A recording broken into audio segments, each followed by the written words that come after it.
wishing on a star to find out what you are. And I'm wishing on a dream to find out what it means. And I'm wishing on all the rainbows that I see, that someday soon you'll come back to me. So today is Valentine's Day. This is a day of celebration, a celebration of romantic love, of romantic relationships that we're in. And lately, I have been thinking about what it means to be in a romantic relationship, and if that's something that's even really possible, to be in a healthy romantic relationship. The reason why I've been wondering this is because we as humans, as people, we tend to have these expectations of what a relationship is supposed to be like, what this other person is supposed to provide for us, you know, this other person is supposed to make us feel. I am a reformed, diehard romantic. Diehard romantic. I mean, think about that. I mean, that's like a phrase that I don't know if it's still said, but it's like it used to be said a lot when I was younger. It's just like, oh, I'm a diehard romantic. And I'd watch all these romantic films and I'd swoon and I'd just dream that one day my prince would come.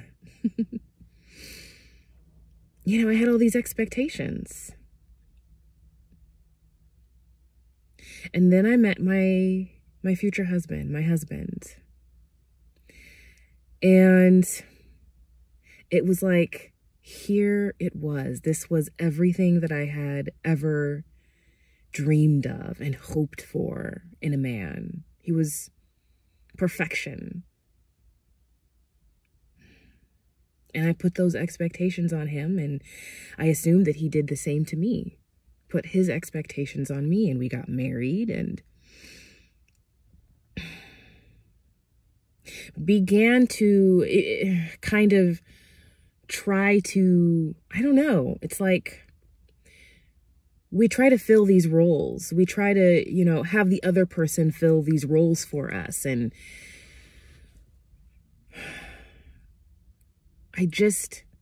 when you're expecting the other person to be what you want them to be, they can't be that. They can't be what you want them to be. They can only be who they are. And if you wanted to dive deeper into that, you know, you could talk about the conditioning that we create growing up. Watching all these romantic films, you know, watching our parents, understanding as children that there are roles that women play and roles that men play, and having the expectation that that's how relationships are meant to be. And then understanding that who you are as a person naturally doesn't always, and probably usually doesn't 100% meet those roles. Who you are isn't who you're supposed to be in a romantic relationship in order for it to look like that, look like how you envision it. I mean, if you think about all these magazines and print media and movies, there's a look, especially for women, that we need to achieve, a beauty standard before we can get to a place where we are even deserving of romantic love. This is the norm. This is what society teaches us. This is what we're conditioned to believe. And we try in our teenager years to fulfill those roles, to be that, to be sexy and attractive and perfect. But we can't. And we judge others. And that's interesting because it's almost as if we judge others for their implied perfection, but we also judge others for their imperfection. You can't win for losing, you know? And so you become this kind of, cardboard cutout of what you believe someone who deserves love, someone who is in a romantic relationship should be. And you are not yourself. You lose yourself to the illusion.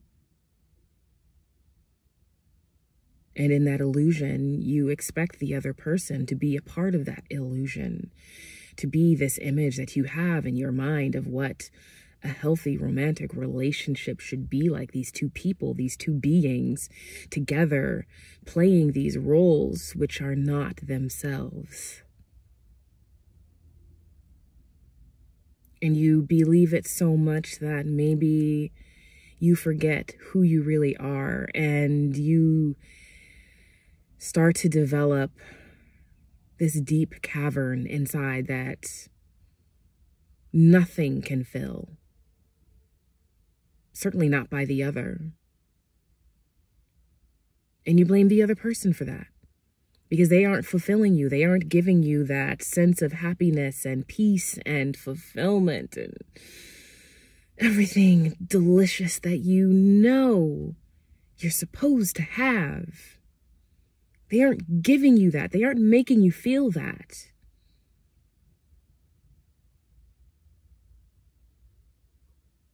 And so you try to make them become that person that you are. Like, if you would just be who I know you can be, who I see you can be, then I could be happy. Then we could be happy. And isn't that just what we want, is just happiness? And maybe we also enter into these relationships with blinders on, because we see the bits of the people that, oh, I love this bit and I love this bit. And oh, I love it when he does this. And you kind of ignore the bits and pieces that are ugly. That's not him. That's not who he is. That's not who she is. That's not who they are. That's an exception.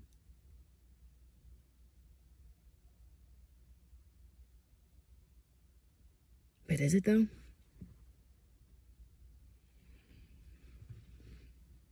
And I wonder if a healthy relationship is possible, because what I'm seeing, what I'm believing, what I'm starting to believe, what I'm starting to experience as I am alone, you know, with myself, discovering myself, learning to love myself, fall in love with myself. Whitney Houston said it, right? Learning to love yourself, it is the greatest love of all. And she was right about that. It really is the greatest love of all. And I know that I'm not fully there yet. But the question is, if we as individuals are suppressing bits and pieces of ourselves, hiding bits and pieces of ourselves, covering up bits and pieces of ourselves because they don't fit the conditioning that we've learned of what we're supposed to be like in order to have this love. If we don't have that, and we don't allow ourselves to be fully who we are, and we don't love ourselves for being fully who we are, we don't love ourselves as beings fully who we are, How can we ever be in a healthy relationship with other people when we are not in a healthy relationship with ourselves? How can we ever fully allow and love someone else completely as they are, as we see them, as they are in front of us, as we are experiencing them inside of our bodies in front of us? That is a healthy relationship. But we have these conditions. Love is conditional. Love is conditional. We expect them to be a certain way. We can't just look at them and see them and love them. How can we? When we can't even do that for ourselves, we expect them to love us fully so that we can be free. And I'm speaking from my own personal experience. I say we, but this is my own personal experience. And perhaps someone out there has figured it out. I'm working on it.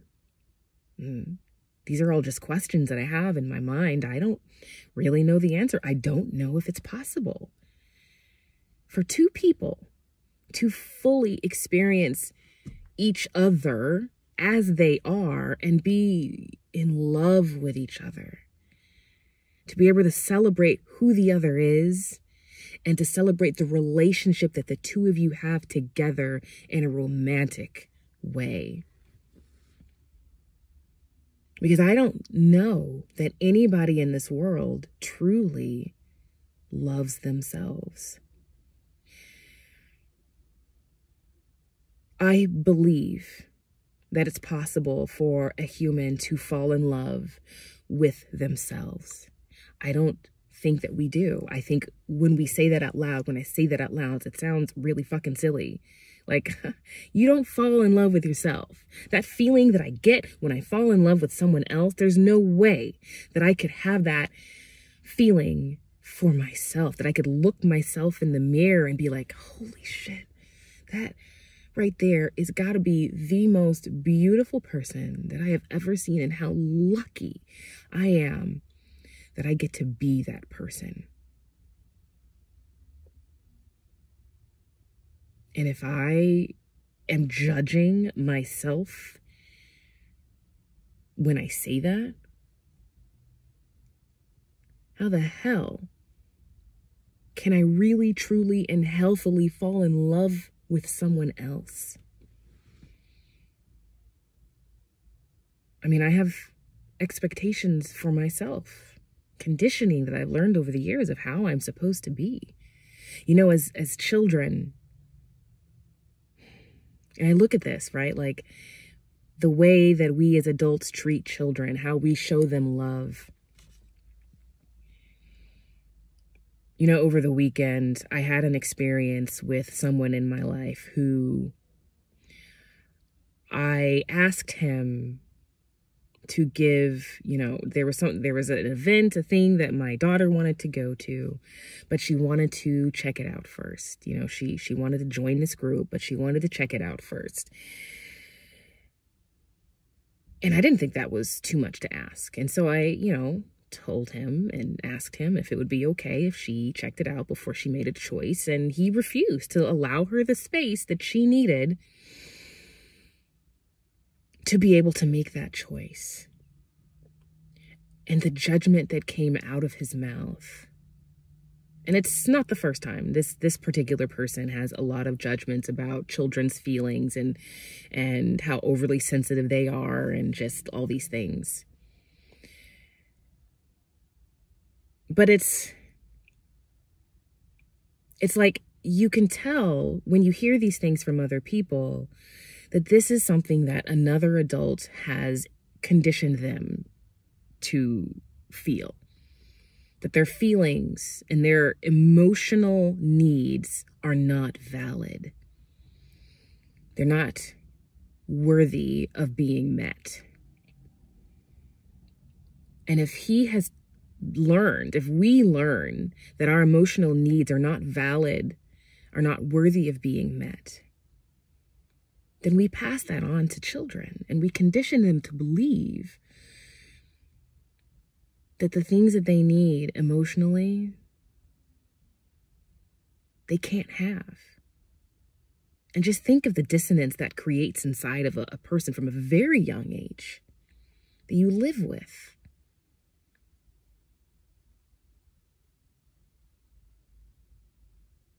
And the way people react to that can be differently. They can internalize it, which is, I think, what I do, where you blame yourself. Or you can externalize it, where you blame other people. Which is what my husband and what this guy does. It's other people's fault for you being in a situation, for you being unhappy.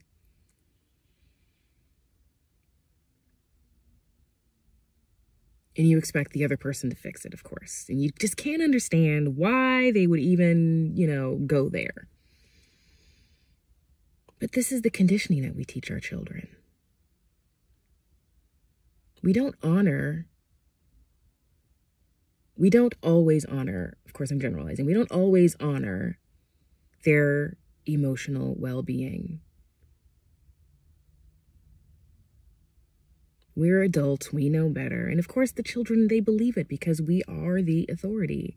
We've put ourselves in a position of being the outside authority on them. And I'm not sure that's a good role for us. Maybe teachers, guides, protectors for sure. It's a tough call. It's a tough one, right? Like, thinking about my own children, and they are so sacred. Like, their little emotions, that are developing. It's so sacred to me. And so maybe they'll grow up. Maybe I don't know. I think people have to come together in relationships because it's a good way to learn. Romantic relationships especially. And maybe romantic relationships with all their expectations, that you've learned over the years, and attachments that you've gathered over the years, and the conditioning are there to help you break all of that. And maybe that's the point of these romantic relationships. Maybe that's a point of romantic relationships. I certainly think it was the point of my relationship with my husband.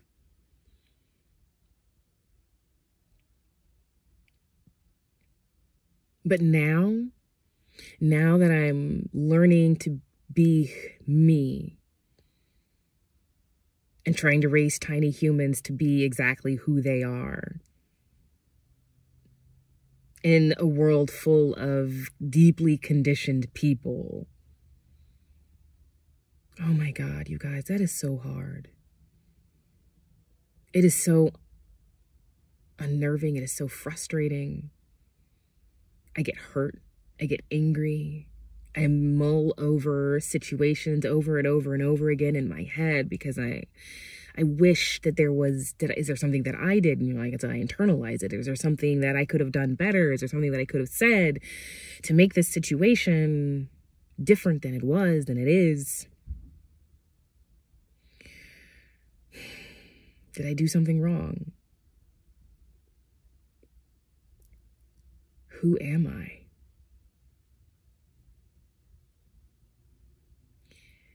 And I think about, it's so funny. After James passed away, I remember his father saying to me shortly after that, shortly, like a couple months, he was like, you're still young. You could find another man and get in a relationship. And it was such a shock to my system to hear him say that. Like a slap I hadn't even considered. And now I'm thinking, how the hell can I get in another relationship and sustain who I am?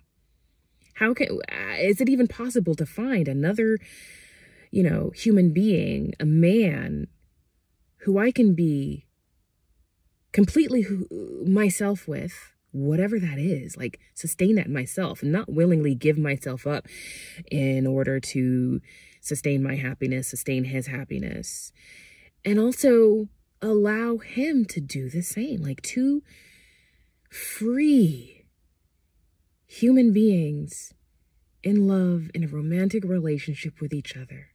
What does that even look like? Is it even possible? That's the question.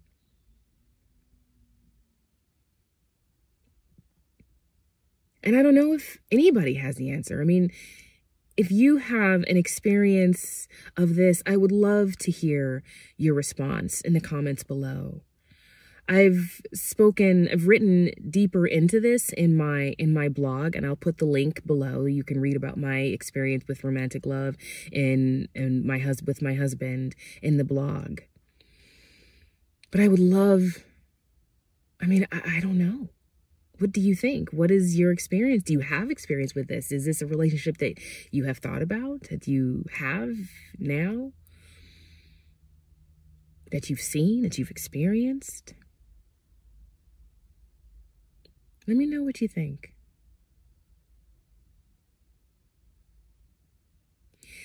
And happy Valentine's Day.